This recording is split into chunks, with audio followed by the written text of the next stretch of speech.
Thank you, Marcy, and thank you, one and all. I am truly honored to be with all of you once again. This is something that I truly look forward to see faces that are becoming more and more familiar to me as I near the 3-year mark in January. I'm so honored and humbled to have our students from both Ursuline and Cardinal Mooney with us today, along with their principals and some staff or teachers. Great to see some of our retired priests and, of course, our dear sisters representing a number of communities. Thank you so much for your presence and for your ministry in the life of this church. And to all of you who come from various parishes in this great Diocese of Youngstown, thank you for being here today. Do you remember your first experience of the internet? For me, it happened at my sister Kathy's house. She had a computer, and every time she would turn it on, which, by the way, meant that the phone could not be used because it was hooked up to the phone, you could hear these series of bangs and screeches and beeps. And then, if there was something in her mailbox or her inbox, she would hear these immortal words from her online provider, America Online, which said, "You've got mail." We've come a long way since then. It may be hard to believe today when emails, texts, and social media feeds break into our lives minute by minute, second by second. But at one time, there was a sense of anticipation, maybe even joy, in receiving electronic communication. It was almost like a miracle to be able to communicate so quickly over such large distances. As someone who was myself a communication major out of Duquesne University in Pittsburgh, I have never stopped marveling at the great possibilities offered by the rapid development of communications technology, including for the church. Obviously, we all know the problems and pitfalls of communication today. For example, the proliferation of misinformation, the ways in which hatred can go viral online, and the tendency of so many to use or perhaps be used by social media, to only listen to those who think like me, and to further ideological division. While taking these challenges seriously, as Bishop of Youngstown, I've consistently emphasized communications as a priority and an opportunity for our local church. As the church, we can never stop telling our story. And today, we are doing this on social media, through the Catholic Echo magazine and website, and through our media relations efforts. And next month, using our new social media studio, we will launch the Catholic Echo podcast. You'll be able to hear it on both WHOT radio as well as the Catholic Echo website and podcast platforms. We also are developing a Spanish language podcast.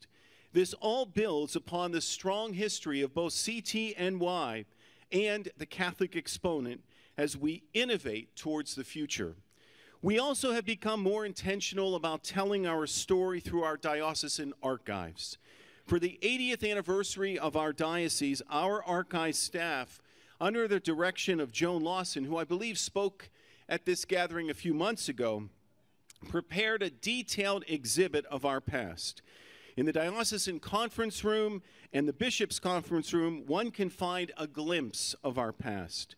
In the coming years, it is our hope to dedicate the St. Cyril and Methodius Church in Youngstown to be a museum. We cannot stop telling our story, otherwise we risk becoming irrelevant. Just like we can never stop telling our story, we can also never stop reaching out to one another. This is why the mandate of our communications team includes strengthening our efforts not only at external communications, but also at our internal communications. These days, our priests deacons, diocesan pastoral associates, and all who work for the church here, you've got mail. Well, not those exact words, but the equivalent notification of incoming mail. A lot. Sometimes it may seem like too much, but I feel that you can't really over-communicate, especially on something as important as the mission of the church. Communication is also happening all the time on our website with all sorts of toolkits and resources for our diocesan efforts, like worship and catechesis, safe environment and financial accountability, and efforts to protect life in all its forms, including our efforts to defeat the proposed abortion amendment in November. And it's not just our diocese. The Universal Church has been reflecting on the topic of communications in various ways for a long time, including over 50 years of annual messages from our popes on the World Day of Communications. In his own message, our Holy Father, Pope Francis, has emphasized an approach to communications that acknowledges the challenges but sees communications as essential for how we live the mission of the church today. In a time of division, Pope Francis urges a style of closeness, using communications to draw us closer together in communion as the body of Christ and as the human family. In a time of misinformation and fake news, Pope Francis calls us all to take responsibility for always telling the truth and, leaning on his Jesuit spirituality, for practicing serious discernment about what is true and what is not. And listening is a key word for our Holy Father, Pope Francis, for he gives us a vision for storytelling, especially telling and listening to the stories of those on the margin. And we all need to listen more with humility, to listen with the ear of the heart.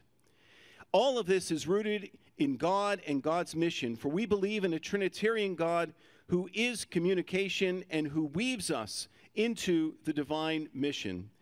Pope Francis invites us to use modern communication in a way that leads to an authentic encounter with God and with the humanity in one another.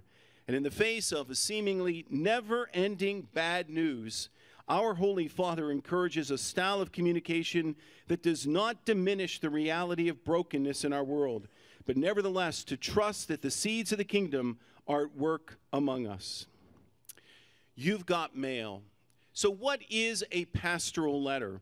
Well, I'm a believer in the power of digital communication. This spring, I did something that you might say is old school. I sent something to people's physical mailboxes.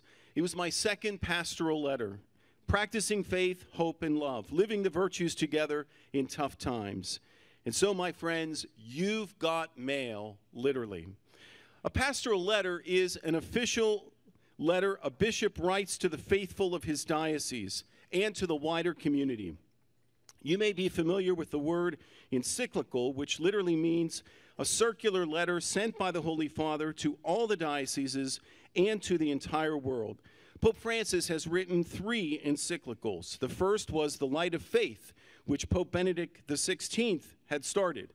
The second one was Laudato Si on the environment and creation care. An addendum to this document was just released the other day.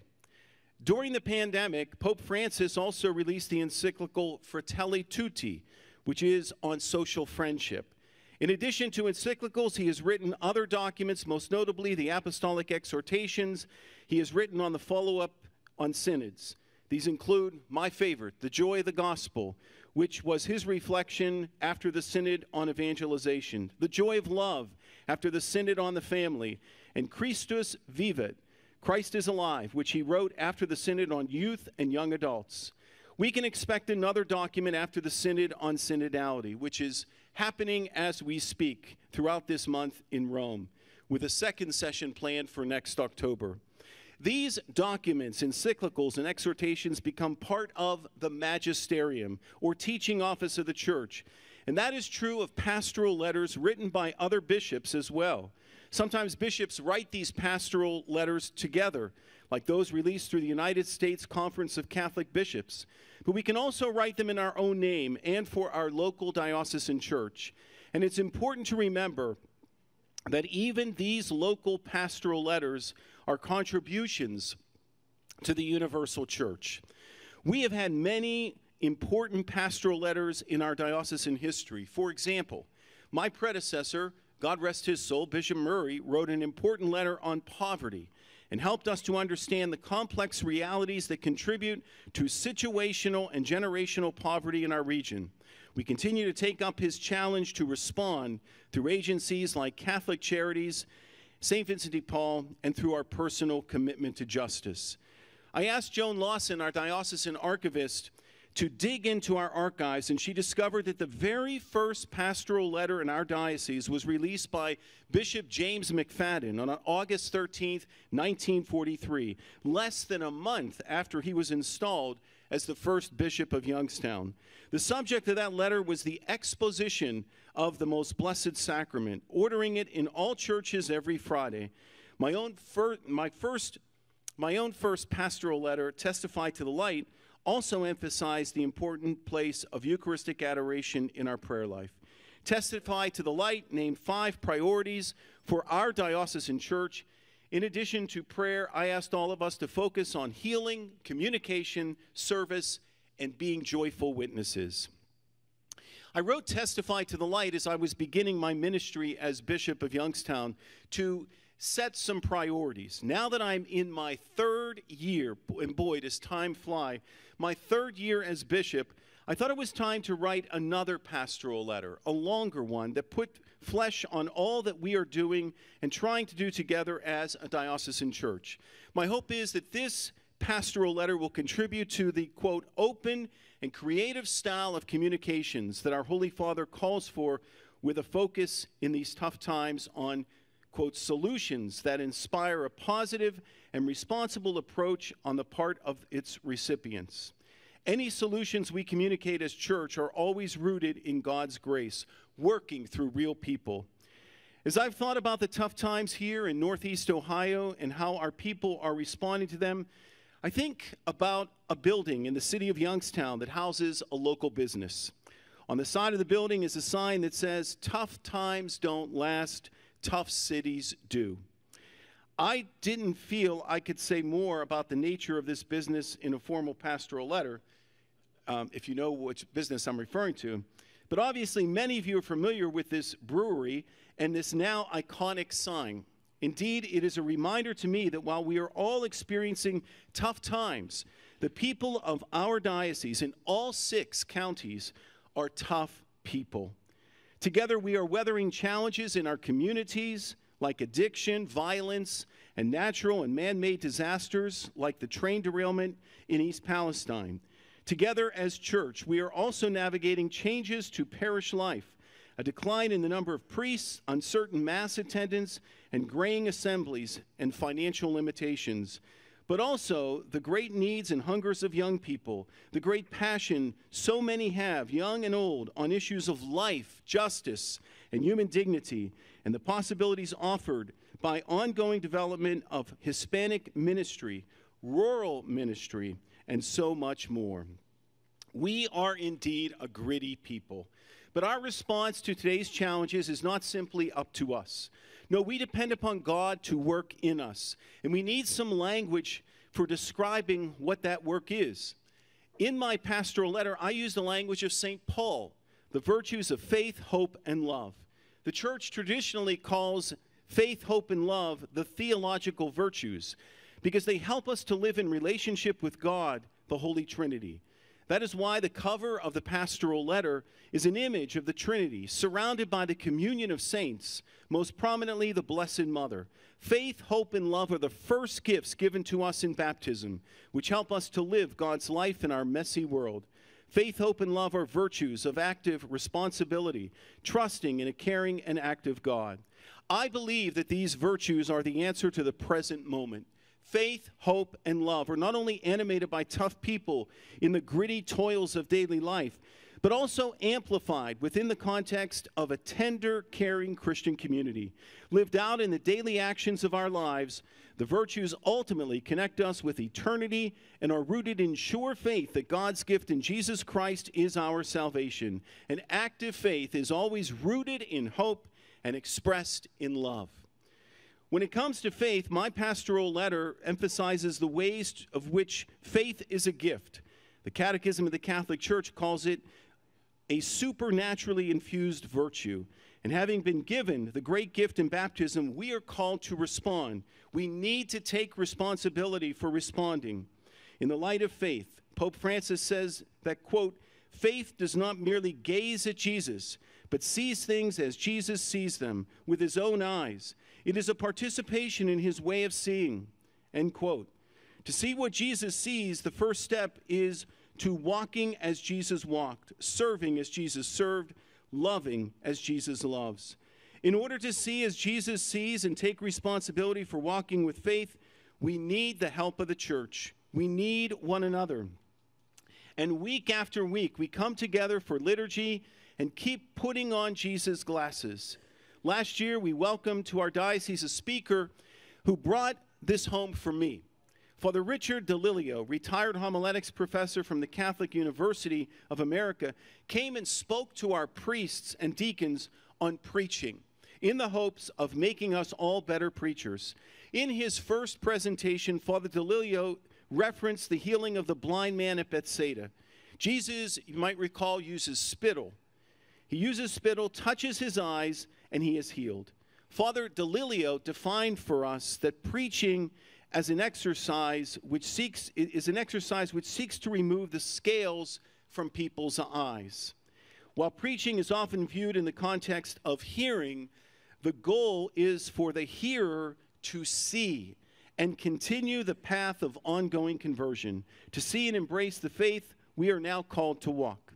But while liturgy is the source and summit of our faith, our walk together takes us into the world, into our daily lives. Faith is not something just in the head, but involves the whole body and soul, and not just the body each of us inhabit, but the body of Christ we are together. For humans, to belong is to accept responsibility. For Catholic Christians, to belong to Christ and to the church is to accept responsibility for the mission of Christ and his church. That is why we are not simply people who have faith. We are called the faithful. To be full of faith is to take responsibility for living faith. Like faith, hope is a gift. And I think we know in these tough times how precious the gift of hope is. I know that for me personally, at Mass, I find myself singing with more intensity songs like, "O God, our help in ages past, our hope for years to come, and Lord of all hopefulness." We have experienced a lot of traumas in the last 10 to 20 years in our culture and in our church. Amid the turmoil, it is tempting to become pessimistic and to lack hope. In the Joy of the Gospel, Pope Francis urges us to join the battle against pessimism and keep hope alive. How can we do this? Once again, by remembering that hope is a gift, and we can't do it alone. When the clergy sexual abuse crisis first broke in the early 2000s, I, like many people, felt demoralized and embarrassed. Of course, in no way could my hurt come close to that of those who were harmed by this horrific behavior. As men and women of hope, we need to keep praying for the healing of all victims, survivors of abuse, and an end to this terrible scourge in all aspects of life. We also need to pray that despite their unspeakable disillusionment and loss, these victims and survivors never lose hope. What saved me at that time and gave me hope and continues to give me hope in times when my hope is weakened for whatever reason was the voices of the faithful at Sunday Mass. There were many a Sunday when I was in the parish celebrating Mass when during the creed I just found myself silent, listening to the faithful profess the faith. Knowing that this evil had to be just as devastating to them, I gravitated to their words, which gave me hope, not to mention their consistent presence at Holy Mass.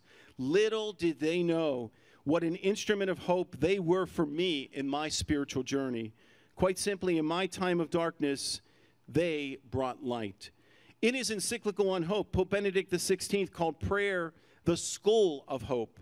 We all need to take time in quiet and silence, like in Eucharistic adoration.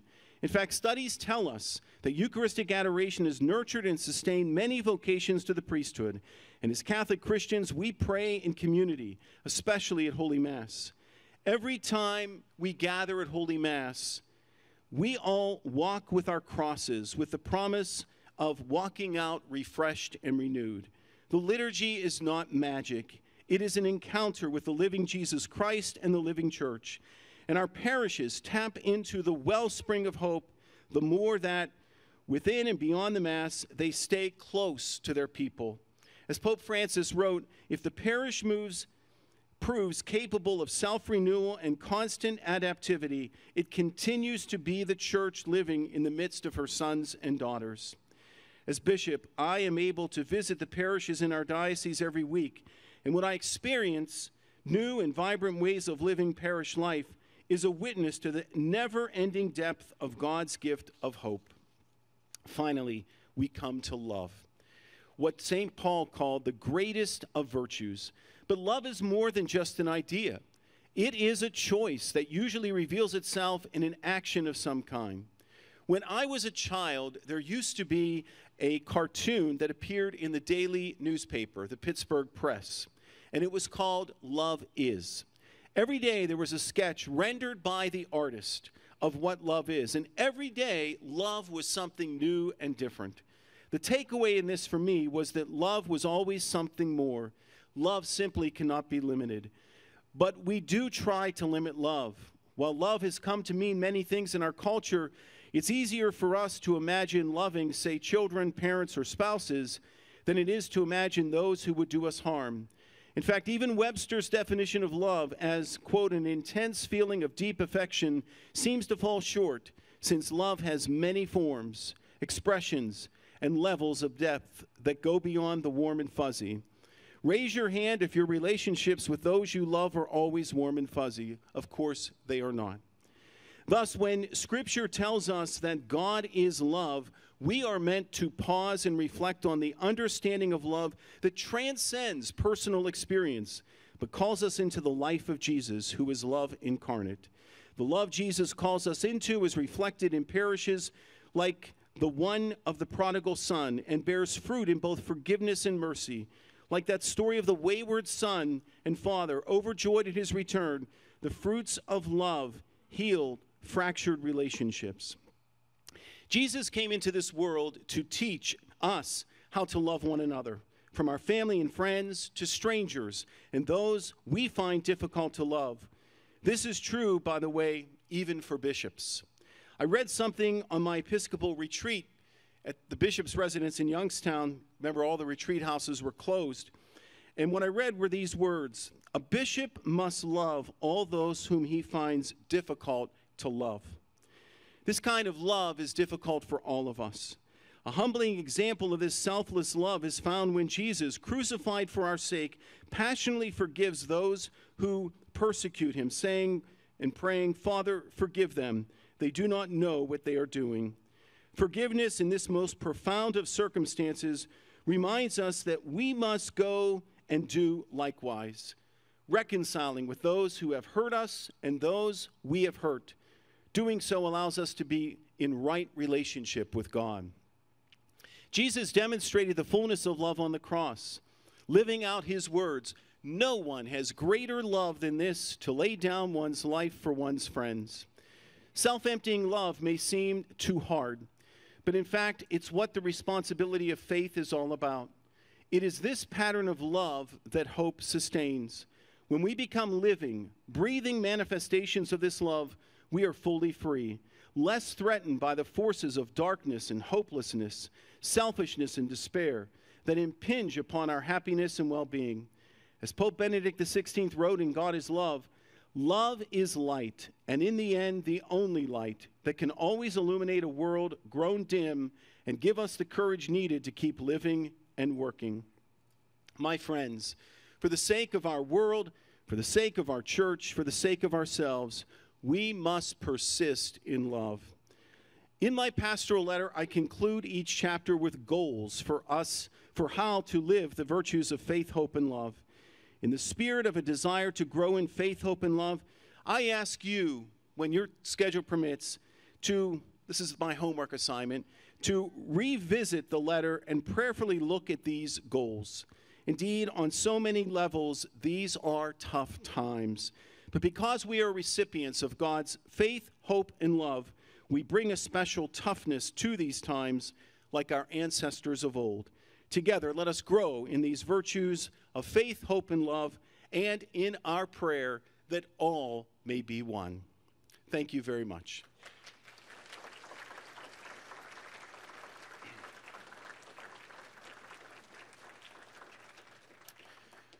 So before I entertain questions, I just want to make two comments because I've already had people ask me about this. The first one has to do with issue 1, and the one thing I would invite you to do is to take time and read the language of that proposed amendment, because wherever I know this is a very complicated issue. I mean, and it's affects our families, and it comes up in conversation, but it's a really extreme proposal, and it can cause it really threatens the health of mothers.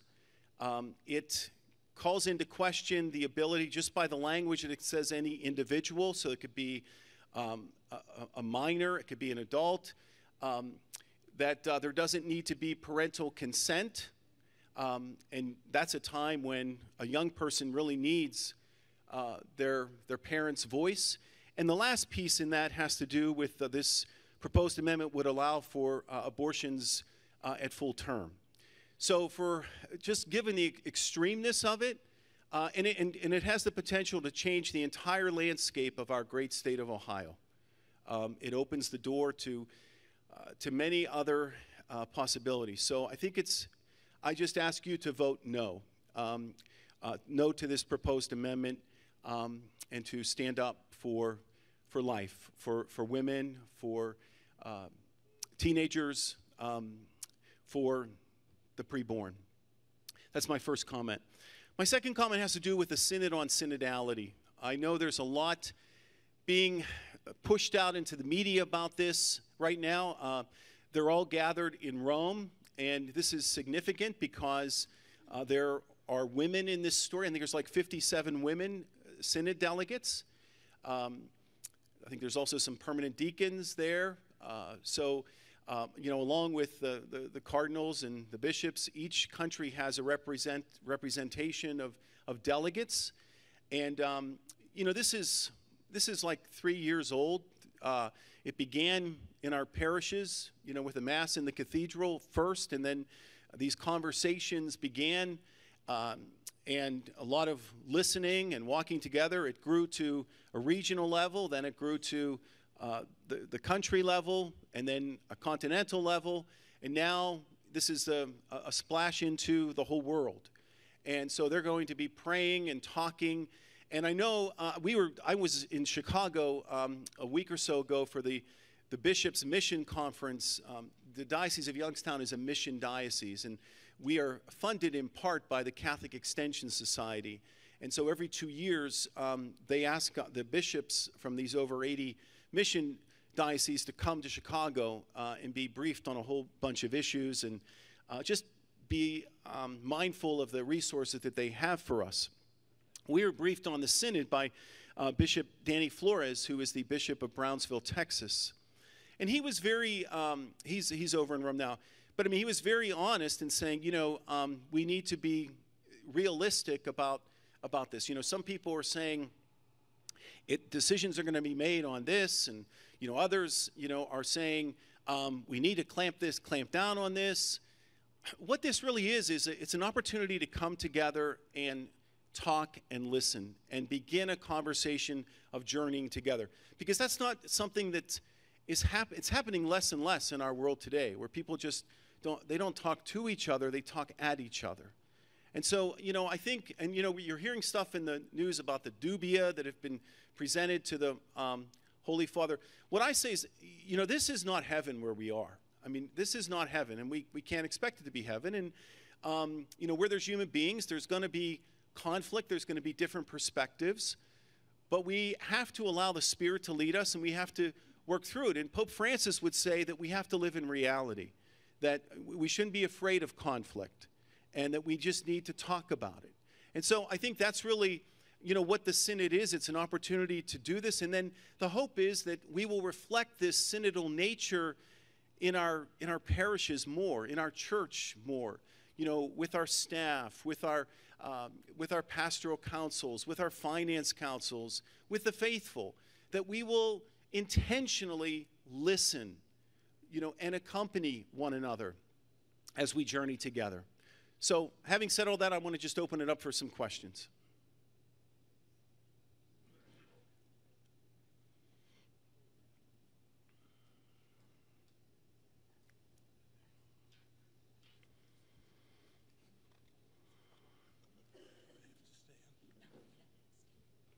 Thank you, Bishop. As I look back over my years of priesthood, which began right at the end of the Second Vatican Council, there were many wonderful movements to strengthen faith, particularly in small communities. I'm thinking, for example, of the Cursillo movement, which was very popular in this diocese and touched many people. And then I'm thinking of the Christ Renews His Parish, which we had at St. Christine Parish, certainly all the years I was there, and it may still be going on. And there were movements like Renew and others, the Marriage Encounter, and all those things. They were all effective in touching a lot of lives through small group interaction and through community. I'm wondering what lies ahead. Are there any things of that sort that are in the wind these days? And I'm thinking that in our diocese, where parishes are being joined together in regions, it seems to me there's possibilities for doing those kinds of movements in a more effective way than we even did parish by parish. So I'm questioning whether there's any possibilities lying ahead that you're aware of. Nothing is impossible with God. That's what I would say. Yes, there are possibilities, there are opportunities. Part of it, though, is recognizing that times do change, and one of the challenges we're facing on a societal level is what I would call the threat to communal life. The sense of me, myself, and I, this individualistic culture is on many levels compromising communal efforts for people to come together in a community, even in a community setting. I mean, it's becoming an endangered species. And then you add to that the whole online thing. There's not even a presence, where people just communicate through electronics. And I mean, how many of us have gone into a restaurant and you have a family of 4 and they're all around the table and they're sitting there, they're all looking at their phone. So these are challenging times. Now, Pope Francis, in The Joy of the Gospel, speaks about how true evangelization is not so much about a program, but it's one-on-one contact. It's step by step. And one of the things that's important are small groups. I called for the establishment of small groups in my first pastoral letter. And, we're working through Father Lavelle's office to continue to grow upon that. I just had a conversation with a buddy of mine yesterday who lives in Minnesota, who put together this beautiful instrument which could be used to bring people together for small groups, reflections, and at the heart of it would be personal and communal renewal. So I think anything is possible. I think that we just have to be open to new ways. And part of it is we're in a cultural change right now in terms of the church, where the parish was everything. You know, like if my mom were alive right now, she'd be blown away that my home parish in Pittsburgh is, there's 4 church buildings now, and it's no longer called by the name of our home parish, what it was. It's just changed. I mean, how we've had to broaden, we've had to, and some might look at that as a barrier, as an obstacle, but it can, when entered into in faith, it can really be an opportunity for growth. And we're seeing that on many levels throughout the 6 counties where, you know, our pastors and their staffs are really trying to, in some cases, maintain the uniqueness of each parish in their grouping, but at the same time collaborate and work together and share resources. Thank you. Somebody had a question over here. No?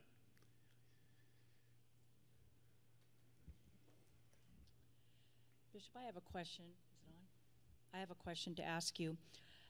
From your perspective of the Catholic Church, we know that our priests are, there's not enough of them. They're retiring. What is the plan long term to incorporate more women into that process? Thank you. Thank you for that. Let me just say, first of all, I worry about our priests. We had our clergy convocation this just about a month ago or so in Wheeling, West Virginia at the Ogle Bay Resort.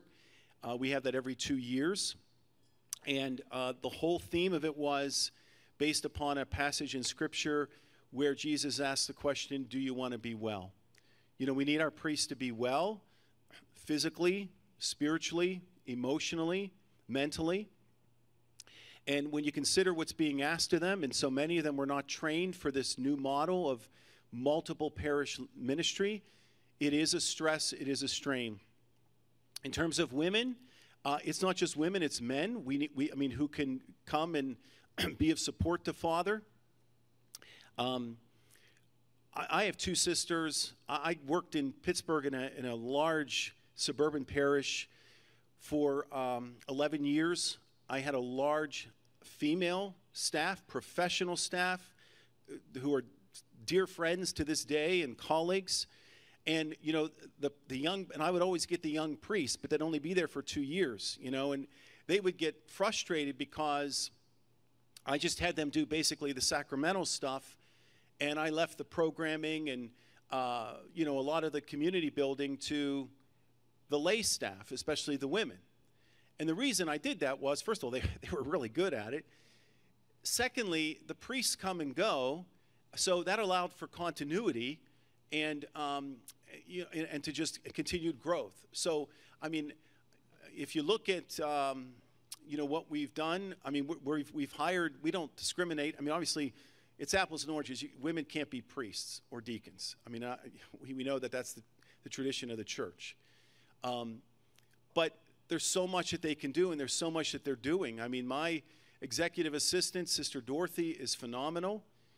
You know, we have Rachel Erbelich in the Catholic Charities office. She is the best. You know, we have Joan Lawson as our chancellor and archivist. So, you know, we can, Mary Fiella is our superintendent of schools. You know, I could go on and on. So, I mean, is there an opportunity for more women? Yes, and there's also an opportunity for more men as well. I mean, it's not just that, but I welcome. I think women have a way of bringing out the best in us. I know that from my 2 sisters, you know, growing up with them. So, and in terms of the long-term plan, I think this synod is, I'm sure that that's one of the issues that is going to come up for discussion. The church has existed for over 2,000 years, and God provides. And I don't know if the church is going to be as big as it once was. But God provides, and God will provide. And I don't know what that means or how he'll provide, but I believe in the Holy Spirit, and I believe that the Spirit will lead us through. And even, you know, as we are taxed, I mean, I had a guy, Father Brian Smith, who I was going to send to Rome to study moral theology. At the 11th hour, I had to call him and say, Brian, I'm really sorry, but I have to rescind this appointment because we've had 2 priests go on health leave. I need you to stay here. The needs are greater here. So, which is, we have to take care of our priests too, but our priests have to take care of themselves too as well. We got to make sure they get their day off, that they get their annual retreat, that they're praying, that there's a fraternal sense. So there's just a lot to balance there. But so I don't know if I answered your question, but that's how I would respond. Thank you, Bishop. Oh, Thank you, Bishop, for being here today. With so many closings, I think it's very exciting that we will have a museum in St. Cyril's and Methodius. Thank you for that vision. I think we all need to celebrate that. And just as important, I think we have to celebrate the fact that St. Vincent de Paul has their soup kitchen or dining hall downstairs. I think we'd be the first in the United States to have a museum celebrating our Catholic spirit in the diocese, but knowing that we serve hundreds of people every week downstairs. So thank you, Bishop, and we thank everyone who supports St. Vincent de Paul as well. Thank you. And let me just say in regard to that, Joan Lawson reminds us that St. Lawrence said that the real treasures of the church are the poor, and we can't lose sight of them. And I don't know if it would be feasible, but I even suggested, when we're building this, we have to build this vault, which we'll have to take down the garage there, but we need to build this vault because a lot of these archival materials have to be stored in proper temperatures and protected from all kinds of elements. And I just said to Joan, wouldn't it be nice, and I don't know, the only way this could happen is if people stepped up and helped us with this. Wouldn't it be nice if, as we build that vault on the other side, if we just built a new dining hall where they wouldn't have to go down the stairs, and the basement could be, that whole building could just be the archives then, and wouldn't that be nice if we could do that? And that would show our commitment. But again, we're still in the early stages of this, and I always have to be careful because when the bishop speaks, they think everything I say is, oh, he said we got to do this, and I think a lot out loud, and I just say, like, well, what if? And it doesn't mean it's not a mandate. It's just, and sometimes I catch myself saying, no, look, I'm going to say something here. This is just a thought. This is not a directive, But I'm learning that after 3 years, because I'll say something and right away, okay, that's what the bishop wants, I'd rather it be a dialogue. I'd rather it, what we want together. So. Thank you, Bishop. I'm leading up to, do you ever see, or is there any possibility of women being ordained deacons so they can preach? I once said to one of my priest friends, I'm not called to ordination, but I do feel that I want to preach. And he said, Mary, you're always preaching. And I thought, well, yeah, that's right. In your life and experience in your church, do you see any possibility of a woman at the pulpit, a female, giving some thoughts on our spirituality? I don't see that happening in the Mass. I think if you're defining preaching by standing at the pulpit, I don't see that happening right now like that. But I will tell you that my staff at St. Bernard's in Pittsburgh, I had women all with graduate degrees in theology, and there were ways that they could preach. I mean, whether it was a bereavement class, or whether it was a prayer service in the hall, or, they were able to give reflections. They're not preaching in the sense of, where you stand up there on Sunday. Only the priest or the deacon could do that, and a seminarian can give a reflection as part of his formative experience. But so I think that, and this is part of the, it doesn't have to be all or nothing at all. I think our Holy Father, even in the Joy of the Gospel, speaks about how women need to be more integrated into the life of the church. I don't know where the church would be without women as it is right now, because they are integrated into the church, but I think take on more important roles, yes. In terms of the ordination question, I'm just going to say to you what I said when I was vocation director, because everywhere I'd go, I'd get questions, why can't my daughter be a priest? And I say, look, I'm only here to execute the plays that are in the playbook, and that's not one of them right now. So, and I don't have the liberty to call an audible. So, you know.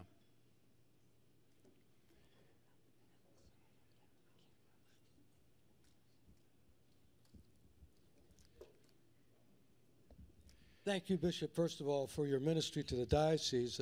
Secondly, I want to speak very briefly to this woman over here, because you're not mentioning one of your little treasures in our own parish, St. Luke, because we have a woman who is in a position of leadership, and she doesn't preach, but she gives us good leadership. So I just wanted to mention that. Thank you. The treasures in our own parish. Thank you, Sister Mary Alice. I think somebody else has a question over here.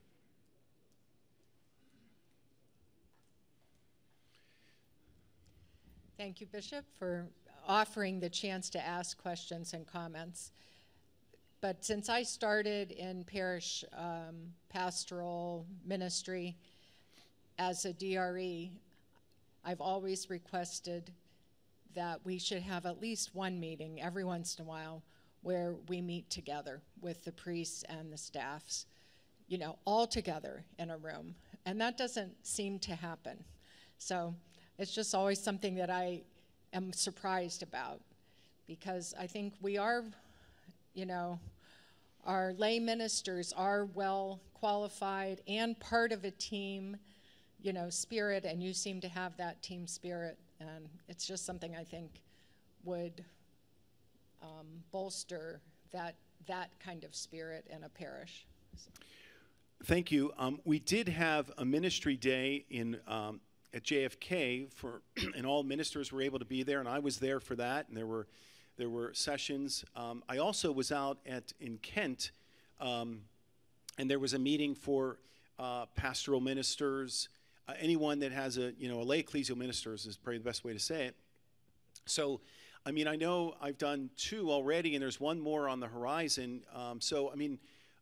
We try to do all of that through Barb Walco's office. It doesn't always happen in the big magnitude of things, but, you know, we do try to support. When I came here, there was no office for lay ecclesial ministry, and so I instilled that, added that to Barb's responsibilities. So we don't want to leave anybody behind, especially our lay ecclesial ministers, DREs, what have you. Sure.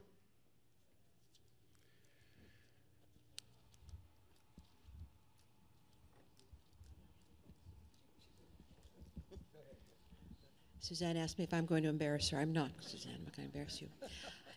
Thank you. Are you going to embarrass me? I'm just kidding. No, I'm just kidding. Never do that. I know. Thank you. Thank you for all of your comments. The Synod on Synodality. Now, what can we realistically expect will come out of that?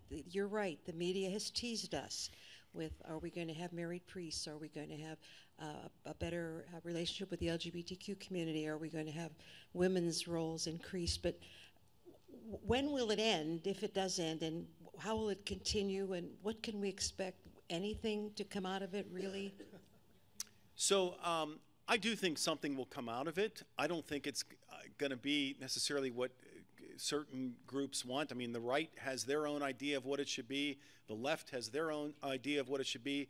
I'm a centrist. I've always been in the middle, because if you tip I always told us the guys who would be my newly ordained priests, they'll say, look, you may be conservative, you may be liberal.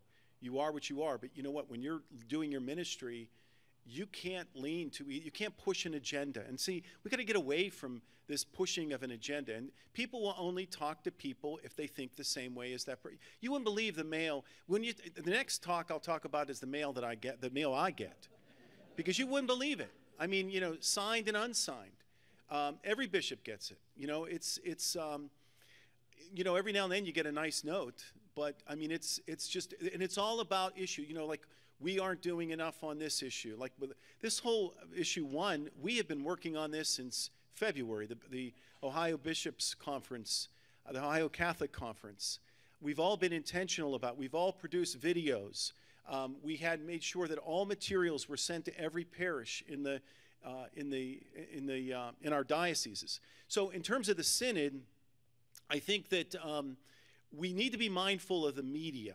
I mean, and I'm not saying that the media is all bad, but I think that there are agendas there too. I mean, you got Fox, you got CNN, you know, they all have their own way of doing things. And, you know, I just remember when I was a kid, the news was the news. There was no spin on the news. There was no agenda. I mean, it was just the news. And it's hard to find an outlet that will just give you the news. And that's why when you see things in writing, you got to ask yourself, what is the source of this? I mean, I subscribe to a whole bunch of periodicals, some of which I just continued because Bishop Murray had them, and some of which are my own. And I like to see what's happening on all levels. So, you know, I subscribe to the NCR, which is a real left-wing newspaper, okay? I do that only because I want to try to enter that world and see what makes them tick, you know? I get the National Catholic Register, which is produced through EWTN, and some might view it as far right, you know? So I just think we need to be careful when everything we see in newsprint is not always the gospel truth. And you know, with the Synod, I think the most important thing we can be doing right now is be praying to the Holy Spirit to lead us and guide us.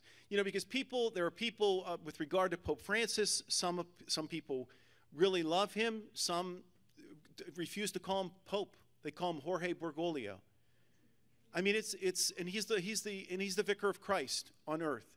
So, you know, I think we got to get beyond that mentality. And, you know, and I think all the Pope is trying to do is saying, we got to be charitable, no matter, you know, regardless of what your gender is or your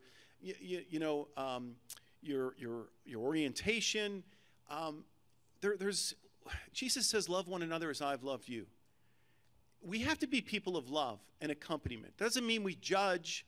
It doesn't mean we necessarily endorse. But it just, I mean, God is the judge in the end. And I just think we're living in a time of extremes, you know, and that's why, you know, when I was named bishop, and November 9th is the anniversary of the day I got the call, and the dedication of St. John Lateran, life-changing phone call. And I had time to think about what my motto would be, and it was right after the presidential election, which, as you know, was so divisive, so broken. It really broke our country, and we're still living in that broken. I mean, we can't even agree on you know, the financial, how to run the country, you know? So, and getting people to talk, they won't talk unless they have some assurance that their agenda is going to be, that isn't the way it's supposed to work. Is that the way we live in our families? No. You know, why should that work in our country? It doesn't work in our country. And how do we stop this? I mean, we got to pray, because see, the devil is at work. There is no doubt in my mind that, and I don't even want to give him justice, okay? Talking into the microphone. But, you know, Jesus wants to unite us. The devil wants to divide us. And, you know, I'm going to be 62 in February, and I've never lived in a more divided time than we are now. In the world, in the country, and in the church. And I dare say in many of our families. So we've got to find a way, and this is where it happens one by one. I know it's overwhelming. I mean, I get overwhelmed as the bishop. I mean, I'm sure you get overwhelmed in your role. We just have to get up every day and live in the moment. And my prayer lately has been, Lord, help me to find you in all of my encounters. You know, even in those difficult encounters, even with those people that just get under my skin or you know, don't like the church or whatever the case might be. So I just think we need to get back to the basics of prayer and surrender to the Spirit and petition the Lord to be with us. And we need to be with each other and support each other. You know, the squeaky wheel is winning out. The majority of people, I think, are really in a good place. I mean, with their faith, but you know, it's so easy to just kind of go about your business, and because we don't want to deal with conflict. We don't want to, you know, because there's a lot of angst that comes with it. But we've got to be more engaging and really try to overcome the divide, because it's real. So just pray with me that all may be one.